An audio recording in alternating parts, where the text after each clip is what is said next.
Пайгамбарыбыз айткан, ас-садака раддул бала, балени садака кайтарат деген да. Алымдар айтат, садакачы көрө албагандын жаман көзүнүн да кайтарат. Жаман көз тийгенди да кайтарат. Андан сыртка субханалла садака түшкөн балени дагы, түшө элек балени да кайтарат дейт. И садака дагы субханалла мусулманга эле эмес, эгерде бир бузуку адам же кафир адам садака берсе дагы дүйнөдө пайдасын көрөт дейт. Да, ушуга чейин айтылат да. Аже бу таква адам эмес, күнөөкөр адам деле садака кылсачы, дүйнөдө бул дүйнөдө пайдасын көрөт. Кафир адамдын садакасы дагы дүйнөдө пайдасын көрөт. Демек садака ушундай кереметтүү амал. Ошон үчүн иншалла аз болсо дагы берип жүрүш керек. Ошо садака бергенге адамды үйрөтүш керек өзүн. Сараңдыкка үйрөтпөй, берүүгө үйрөтүш керек. Көп эмес, акырынан үйрөтүңүз. Бир кишине нан берип коюң, 1 сом берип коюң. Акырын анан кийин аласыз. Кичине көбүрөөк бересиз, аздан адам нафсиси кийин ошого көнүп калат. Кийин анан алхамдулилля иншалла аракет кылат, ошо кайтарбайын. Болбойт дегенде жакшы сөз менен кайтарайт. Бирок бир нерсени билип коюңуз. Садака берип, жакшылык кылып, аркасынан милдет кылып ыза жеткирүү бул жаман нерсе да. Анан көрөк жакшы сөз сүйлөп эле бербей койгонуң жакшы эле. Берип туруп аркасынан ыза жеткирип милдет кылганыңдан көрөк. Кур'ан чечими.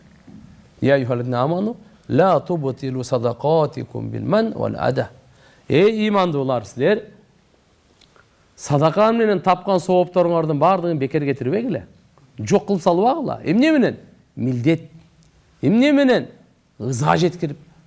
Андай кылдым, мындай кылдым деп. Жоксо дагы жаманчылык жеткирип. Ошентсең берген садакаң соого барды кетет экен. Бердиңби, унут. Алла үчүн кылдыңбы? Эми Алла үчүн унутат. Аны берип алып, эми айта берип аркасынан. Биздин кээде ушундай шайтан ушундай кылып басып алат. Бергенди биринчи бердетпейт. Берсе, ошону жоготконго шайтан аракет кылып, айтырта берет. Кылганы жакшылык бир эле жолу кылды. 10 жолу милдет кылды да. 10 жолу. Бир жолу жакшылык кылып, 10 жолу милдет кылды. Бир жолу жакшылык кылып, бир сооп тапты эле, 10 жолу кылып не кылып салды эми? Сооп эмес, дагы башкасын да алып алды өзүнө. Ошон үчүн иншалла бирок бул кыйын нерсе болгону менен, напске оор нерсе болгону менен, туган бул Алланын өкүмү. Я айюхаллазина аману ла тубтилу садакатикум бил ман вал ада. Силер андай кылып, садака берген сооптор аты өтө улуу. Бирок милдет кылып, ошо адамга ыза жеткирип, жок кылбагыла. Аны текке кетирбей. Мунун сүрөтүн Алла субханаху ва таала айтат. Бир сыпсыйда таштын үстүндө, эгерде кичине чаң болуп калса, катуу жамгыр келип туруп, ошо жамгыр жаап, ошо таштын үстүндө чаң калабы дейт. Кудум ушундай кылган садакаларыңдын эч кандай сообу сага калбайт деген сөз да. Мунун мисалын Алла Таала Куранда айтат муну. Мунун мисалы ушундай дейт. Сыйда таштын үстүндө бир аз чаң болуп калса, катуу жамгыр келип жааганда таштын үстүндө эчтеке бир дагы кыпын же чаң таппай калганыңдай, сенде да эчтеке таппай каласың. Бул бизге эмне экен? Ихластуулукка тарбия. Кылган жакшылыктын аркасынан, алхамдулилля, ошо кылган жакшылыгыңыз сообу сакталсын десеңиз, милдет кылбаңыз. Каулун ма'руф ау магфира хайрун мин садака ятбауха ада. Алла айтат. Жакшы сөз же болсо кечирип кой деп коюш, ушул садака берип артынан ыза жеткиргенден көрө ушу жакшыраак дейт.